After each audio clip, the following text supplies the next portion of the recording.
The tragic event of October 28, 2011 rattled the Bismarck-Mandan communities. 3 young men were killed in a car crash during a night of binge drinking. As a reporter for a college newspaper, I felt this would make a great story that would scare the living crap out of my fellow students. I wondered why, in this day and age, people still drink and drive. And were there moments where the outcome could have been changed by a small decision?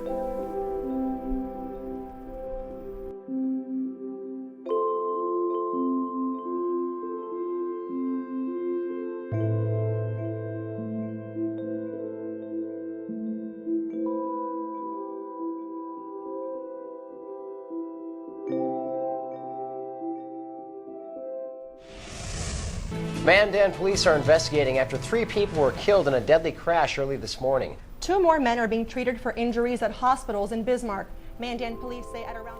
As often happens, the driver of the vehicle survived, as did 1 other passenger. My plan was to talk to these young men, get them to relive their story, and share a life lesson my classmates would learn from.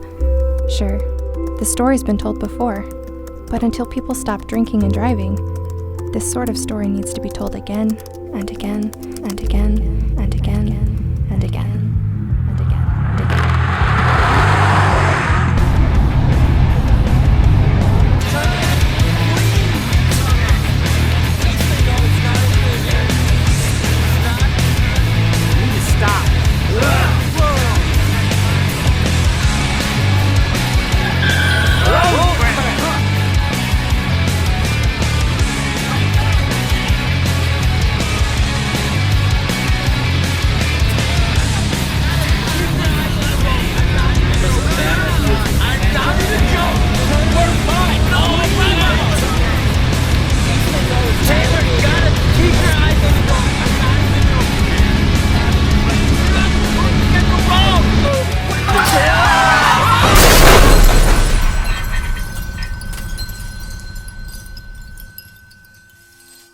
Mandan Police? There's a really bad accident here on by McDonald's there. People are hurt. Oh my God, people are all hanging out the vehicles.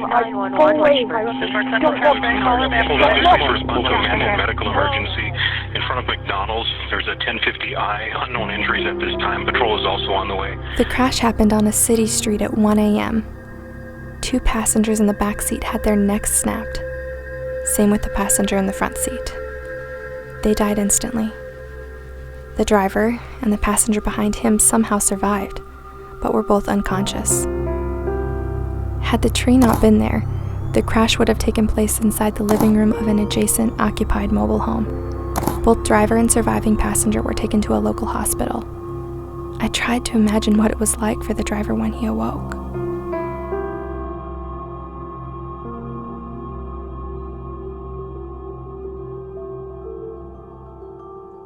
Then I woke up at, I think, about 9:30, October 29th. Had no idea what happened. I thought maybe I drank too much, OD'd.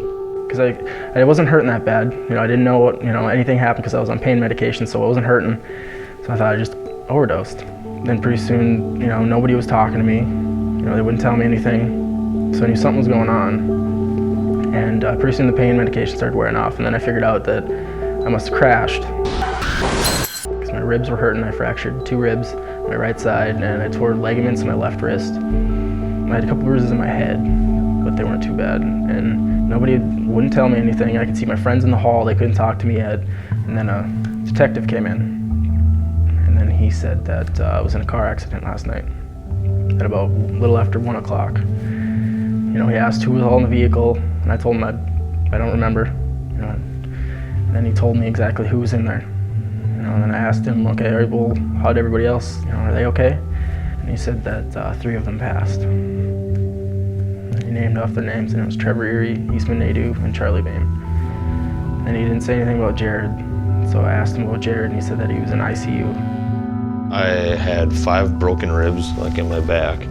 I had a collapsed right lung. I had a torn diaphragm, laceration in my kidney and my liver. And then I have cut right here on my side of my head. I had tubes coming out of both sides, because they had to put a tube in this side to keep me breathing, and this one was to empty out this lung.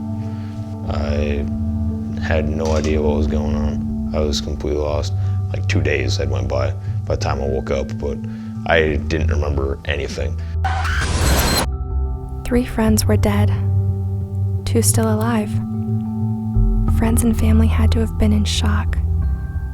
Mandy, Charlie's cousin. We all grew up in Mandan together, and our family's just pretty, tight-knit. We're just close, so knew Charlie really well. He was like a little brother to me. My name's Mandy Herberholtz. Charlie Bame's my cousin. When I think about him, I remember his laugh. He had the most contagious laugh.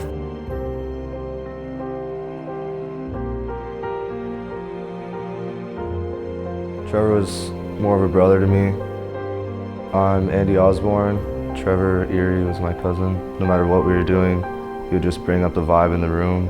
I would say Trevor's really passionate. Once he sets his mind to something, then he makes sure he accomplishes it. Just his passion and what he sets his mind to is just, there's no stopping him. My friend Trevor Erie, he was probably, I consider him my brother. I did. I mean, I've known him since the 2nd grade. I mean, we grew up together.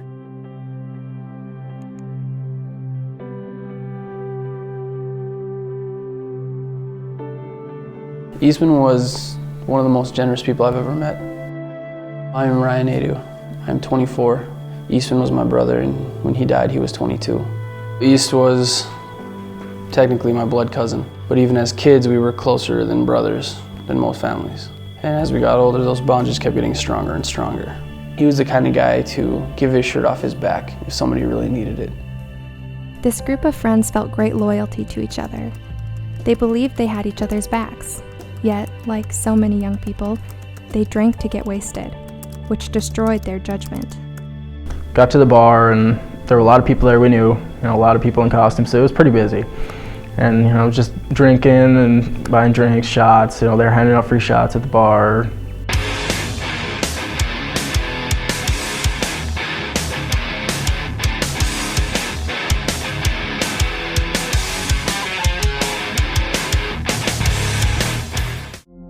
And I only remember up to a certain point, 2 friends bought shots for all of us. That's the last thing I remember.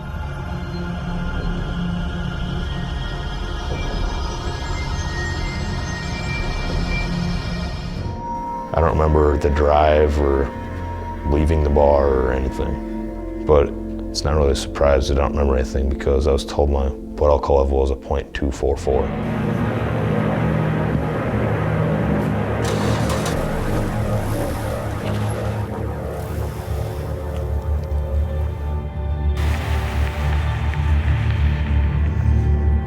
Some lady that works with my grandma.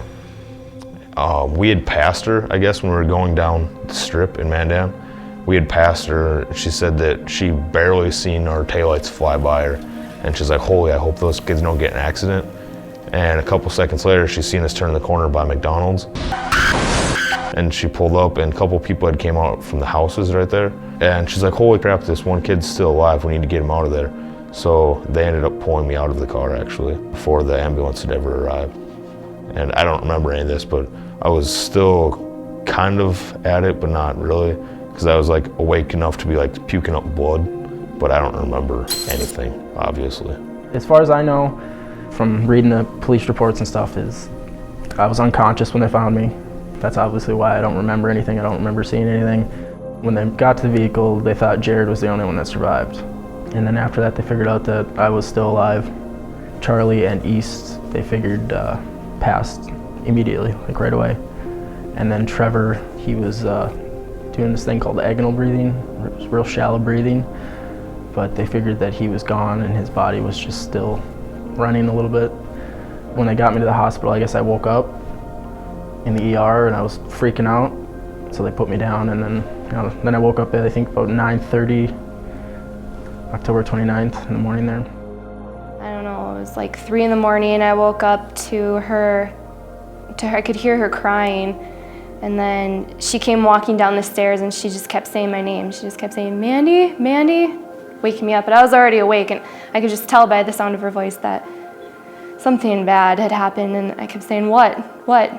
She couldn't spit it out, she couldn't tell me, and then finally she said, Charlie got into an accident, he died. I guess I don't even know what it felt. Obviously really sad and angry at the same time, I guess. I don't know, it's kind of hard. I mean, even right now it's kind of hard to describe what I felt, but the best way to describe it, I guess, would be the worst day of my life. For the choice that they made, drinking and driving. That's a choice that only you can make. Unfortunately, they made the wrong decision that night and drove. And 3 people lost their lives because of it. This accident, this is something that people are going to remember. You know, this is so big, and I would hope that people would pay attention enough to be like, look at what happened. Like, this is real. People die because of drinking and driving all the time. What happened to these young men was not an accident. A tragedy is never an accident when people have done exactly the things that will cause that tragedy. A tragedy is never an accident when people have a choice.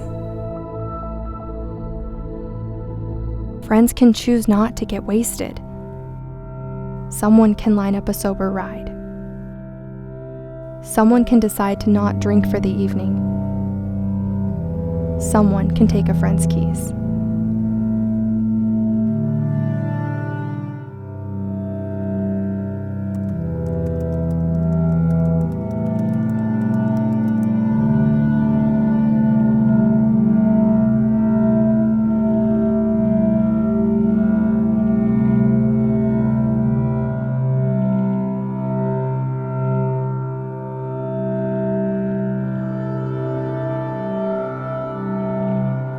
So many moments where pain, heartbreak, and death can be avoided. Next time, in the moment, what will you do? Attention Fire Station 1, attention Fire Station 1. Report of a red SUV involved in a 1050I in front of McDonald's. The vehicle is now on fire. The vehicle is now on fire. Be advised, we got 2 trapped in the car. The car is on fire. Very heavily damaged vehicle. 2 obvious patients, 2 trapped at this time. We'll be setting up for fire suppression. 27 will be setting up for extrication.